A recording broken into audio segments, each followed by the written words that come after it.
ഇന്ന് നമുക്കൊരു ചായയും കൂടി കഴിച്ചാലോ? കുളിച്ച് സുന്ദരിയായി വന്ന എൻ്റെ പൊട്ട് ബദ്രി വാങ്ങിച്ചു കേട്ടോ. അപ്പം അതിൽ സങ്കടം കൊണ്ട് ഞാൻ ബദ്രിനെ തെരഞ്ഞു നോക്കിയപ്പോൾ ബദ്രി ഇതാ അച്ഛൻ്റെ വിറക് വെട്ടും നോക്കി നിൽക്കുകയാണ്.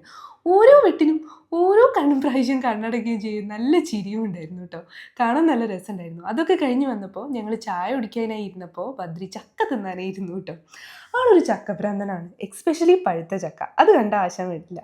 അപ്പം ഞാൻ അവനെ അച്ഛൻ്റെ കയ്യിൽ ഏൽപ്പിച്ച് നേരെ ചായ കുടിക്കാനിരുന്നു കേട്ടോ. അപ്പം ചായക്ക് ഇന്ന് കാര്യമായിട്ടൊന്നും ഉണ്ടായിരുന്നില്ല, ഒരു മസാല ബിസ്ക്കറ്റും ഒരു ചായയും.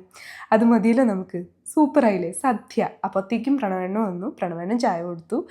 ആൻഡ് അച്ഛനും മോനും കൂടെ വണ്ടി കാണാൻ തുടങ്ങി കേട്ടോ. പിന്നെ ബെല്ലനെ തുറന്നിട്ടപ്പോൾ അവൻ ബെല്ലൻ്റെ കൂടെയായി. അതൊക്കെ കഴിഞ്ഞ് വന്ന് പിന്നെ വണ്ടി പുറത്തിറക്കണം എന്നായി.